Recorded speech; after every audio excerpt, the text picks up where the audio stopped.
Прывітанне, паважаныя гледачы. З вами Александр Кнырович і атмасфера.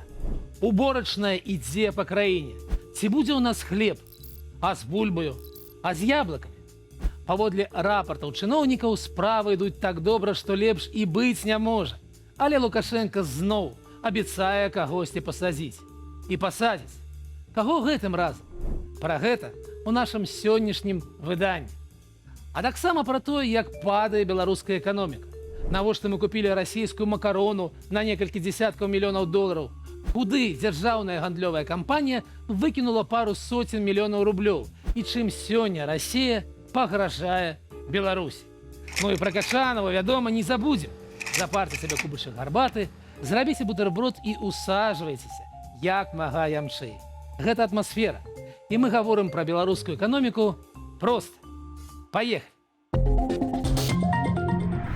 Беларуская экономика падает. Статистычны показник росту 1,7% на 1 жніўня. Але гэта гадавы показник за 12 месяцев. По выніках паўгоддзя на 1 чэрвеня было 2,1%. А рэзкае паніжэнне гэтага показніку выкліканае падзеннем у прамысловасці мінус 0,3%. У параўнанні з ліпенем мінус 4%. Адразу падзенне ў сектары транспарту 3,8%. У агулавым гандлі 5,9%. Найбольшае ж падзенне ў сельскай гаспадарцы. Там адразу мінус 12,7%. Але гэта такі статыстычны згін, выкліканы познім зборам ураджаю. Такі эфект даюць 4 дні адставання ад мінулага года. Пра сельскую гаспадарку ў другой частцы нашай праграмы. А пакуль пра галоўную пагрозу беларускай эканоміцы. І гэта вядома, не каларадскі жук, бо фітафтора, што пагражае бульбе. Ні санкцыі, ні радыяцыя. Нават не самы буйны спецыяліст ва ўсіх пытаннях. Ад міжнародных адносінаў да балет. Ну вы ўсе яго ведаеце. Галоўная пагроза беларускай эканоміцы – гэта Расія. Калі я чытаю заявы беларускага пасла ў Расіі пра тое, што доля экспарту ў гэтую краіну складае 67% ад агульнага аб'ёму, што раней у 20-м было 40%, і вось такі рост – гэта добра, бо там у нас вялікія магчымасці. Мне хочацца спытаць, санітары побач ёсць? Памерыце яму ціск, тэмпературу, праверце, як ён на святло рэагуе.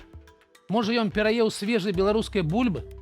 Што ж добрага, калі беларускі экспарт пры ўсіх гэтых цудоўных магчымасцях падае, а імпарт актыўна расце. Дзірка ўжо на $1 мільярд, без усялякіх нацяжак. Аўтобусы ў мінулым месяцы прадалі ў Расіі ўсяго 2. Раней прадавалі па 100 штук на месяц. Продажы мазу упалі на 40%. Нават Лукашенко жаліцца на праблемы на расійскім рынку. А вось гэты грамадзянин, пазнаёмцеся, пасол Александр Рагожнік, трымаецца так, нібы гэтага ўсяго няма. Нібы ён пасол у Польшчы ці Літве, дзе працягваецца нармальны эканамічны рост, а не ў крызіснай Расіі, дзе ўжо дзяржаўныя прапуцінскія эканамісты ўключылі сігнал трывогі.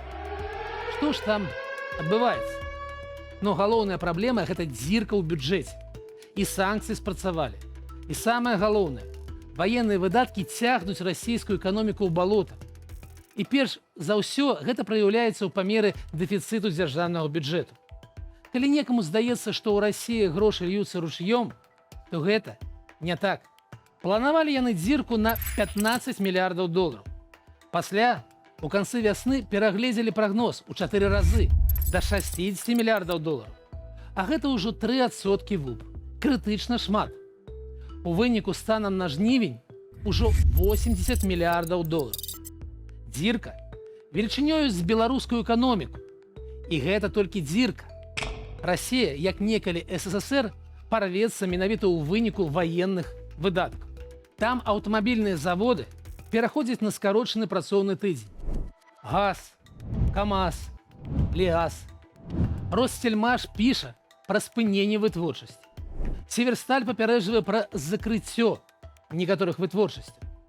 Глыбокі крызіс у вугальнай і лясной прамысловасці. Спынены найбуйнейшы ў галіне белгародскі цэментны завод. Падзенне попыту на цэмент 15%. І ў гэты час у беларускага пасла бліскучыя перспектывы. Пора праводзіць мазгавыя штурмы, антыкрызісныя паседжанні, бо ключавы для беларускіх экспарцёраў рынок будзе сціскацца менавіта ў выніку вайны. Там галоўная праблема. І ніякая Венесуэла з Зімбабве нам не дапамогуць. Не дапаможа і Кітай. Мы і туды скарачаем продажы. Настолькі, што ў мінулым годзе нашаму гонару Беларусь Калію даравалі падаткі на 120 мільёнаў долараў з увагі на складанае фінансавае становішча. І як бы ні стараўся унутры краіны, даволі адэкватны прэм'ер Турчын, ніякія ягоныя дзеянні не могуць спыніць зніжэнне расійскай эканомікі. І да гэтага трэба рыхтавацца. Самы час прыбіраць мігрантаў на мяжы, выпускаць палітвязняў, прасіць прабачэння за пасадку Боінга і налажваць адносіны з Польшчай і Літвой, а не толькі чакаць званка ад Трампа. Давайте пра іншыя навіны. Беларуская інфляцыя працягвае расці. З пачатку года 5,6%, хоць планавалі 5% на весь год. У гадавым вылічэнні ўжо 7,4%. І вельмі цікава пра гэта піша Белта. Маўляў, так, шмат, але ў Расіі яшчэ больш, як і ў Казахстане, і ў Кыргызстане. Дзіўна яшчэ, што Перу ды Інданезію яны не згадалі, пагадзіцеся. А між тым пра Польшу і Літву забылі. Я падкажу. Там паміж 3,1 і 3,8%. У 2 разы менш, чым у квітнеючай Беларусі. У 2 разы. Яшчэ адзін цікавы факт. Паводле паведамленняў Белстату, выдаткі беларусаў на ежу крыху скараціліся і цяпер складаюць 38,4%. Яны крыху меншыя, чым у першым квартале. Гэта можна было б лічыць пазітыўнаю навіной, калі б 11 гадоў таму узровень выдаткаў на ежу не быў амаль такім жа. Парадоксы беларускага квітнення. Так што ж у нас там з ураджаем? Пакуль беларусы скардзяцца на цэны яблыкаў у крамах. Маўляў, як так выходзіць, што яны па 7, а часам і па 10 рублёў? А ім адказваюць: ну што ж вы хацелі, гэта ж прыгожыя, смачныя, недружелюбныя. Польскі.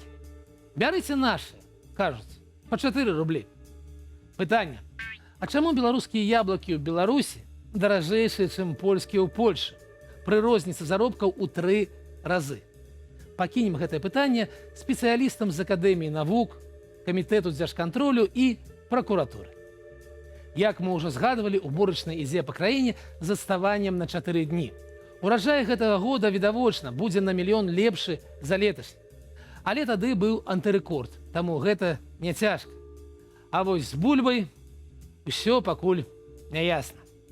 І зноў наш стратэг у бульбе ездзіў па палях, з надзеяй пытаўся пра беларускі пасяўны матэрыял і абяцаў кагосьці пасадзіць. Белорусские сорта.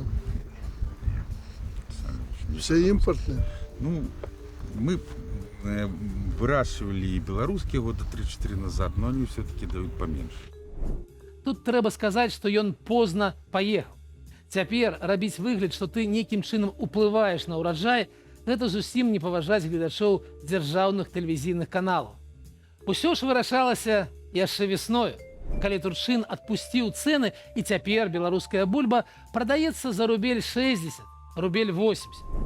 На 60-80% даражэй за рэгуляваныя цэны ў лютым. І як яму паведамілі на палях, танней за рубель 40 у краме ўжо не будзе.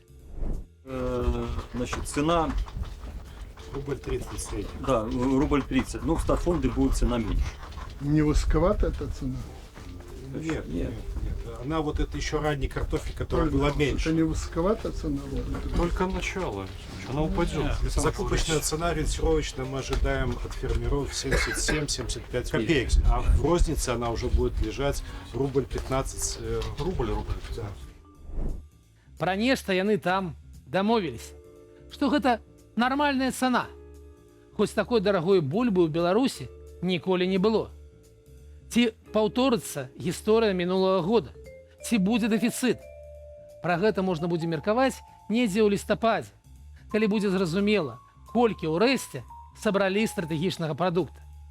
Але не хвалюйцеся, урад Турчына дазволіў увозіць бульбу з Польшы. Так што без яе не застанемся. Пытанне толькі ў цане. А з патрабаваннем, каб у беларускім маку прадаваліся толькі беларуская бульба і котлеты, ён крыху спазніўся. Там ужо 84% айчыннай сыравіны. Неўзабаве, кажуць, і булачкі будуць беларускія. Тады будзе амаль 100%. Ну і яшчэ пра пасадкі. Недаўно за карупцыю арыштавалі кіраўніка Палацу Рэспублікі і дэпутату Мінгарсавету Максіма Прыхадоўскага. Яшчэ адзін спёкся на працы. Адначасова перастаў працаваць білетны аператар квіткі.бівай. Тэлефоны працаўнікоў не адказваюць. Сайт не працуе. Тэатры і іншыя забаўляльныя установы прапаноўваюць купляць білеты ў іншых аператараў і ў касах. Пацверджання сувязі гэтых падзеяў пакуль няма. Але ёсць паказнік, у якім мы лідары. Беларусь – галоўны імпарцёр расійскай макароны. За 7 месяцаў сёлета мы набылі гэтага не вельмі карыснага расійскага прадукту на суму каля 100 мільёнаў рублёў. Нашых, беларускіх. Навошта? Пры наяўнасці уласнай вытворчасці. Але тут хаця б макарона была. Яе нехта купіў і з'еў. А вось банкрутства дзяржаўнай мясамалочнай кампаніі абыдзецца амаль у 200 мільёнаў. І ўсё гэта даўгі пад гаранты ўрада. А значыць, пакрываць іх будзеце зноў вы, паважаныя гледачы. Праз бюджэт. Суцяшае толькі тое, што само банкрутства здарылася ўжо некалькі гадоў таму. А значыць, гэтыя грошы мы ўжо страцілі. Але мне здаецца, лепш бы макарону. І наша любимая рубрика Качанова. Сумавалі па Наталлі Івановне? Я таксама. На гэтым тыдні наша неўтаймаваная Наталля паведаміла журналістам дзівосную навіну. Для дасягнення вынікаў трэба... Што? Як вы думаеце? Ніколі не здагадаецеся. Трэба працаваць. А? Як вам такое? Ну, гэта яна так у Менгарвыканкам хадзіла, абмяркоўваць вынікі працы ў першым паўгодзе, якія, відавочна, не вельмі. І ейная прамова была дзівосна прыгожая і дзівосна бессэнсоўная. Там і пра міжнародную абстаноўку, і пра нешта максімальна магчымае ў кароткія тэрміны, і пра тое, як Лукашенко вам і дзверы, і вокна ў Афрыку адчыняе, а вы неразумныя. Гэта яна так да кіраўнікоў прамысловых прадпрыемстваў звярталася. Не ведаю, як сябе адчувалі самыя кіраўнікі. А мне вельмі хацелася б спытаць. А вы самі, Наталья Івановна, шмат у Афрыку прадавалі? Напрыклад, тыя самыя чыста беларускія ровары, якія вы абяцалі Лукашэнку яшчэ 1 студзеня 23 года. Як там з імі справа? Ці працуецца максімальна? Ці ўлезе беларускі ровар у афрыканскае акно? Уявіце, заўтра Лукашенко выпускае 1300 палітвязняў. Бо яму зноў патэлефанаваў Трамп. Ці прыбыў нейкі кур'ер ад прэзідэнта ЗША. І цаною гэтага вызвалення будзе зняццё амерыканскіх санкцый з Белаві, Беларуськалію, беларускіх банкаў, вяртанне амбасадараў у Менск і фактычнае прызнанне Лукашэнкі прэзідэнта. Як вы будзеце сябе адчуваць? Што ўсё было марна? Размова пра тое, што мы не гатовы прыняць такую колькасць у Літве ці Польшчы, мне здаецца спекуляцыяй. Проста на маіх вачах польская сацыяльная сістэма, польскае грамадства справілася з плынню ў 1000 разоў большую, з мільёнамі украінскіх уцекачоў. І справілася паспяхова. Ці іншае пытанне. Лукашенко набярэ новых палітвязняў. А што яму сёння перашкаджае гэта рабіць? Сёння каток рэпрэсіў рухаецца, не гледзячы ні на што. Таму гэта таксама неістотна. Тым больш, што санкцыі можна і вярнуць. Было б жаданне і цвёрдасць намераў. З адчуваннем угоды, санкцыі, прызнанне ў абмен на жыццё палітвязня жыць цяжка. І мне цяжка пра гэта думаць. Але жыццё людзей, нашых людзей, важнейшае. Для мяне. Я так думаю. Гэта выданне было невясёлае, але такая сёння атмасфера. З вами быў Александр Кныровіч і ўбачымся праз тыдзень.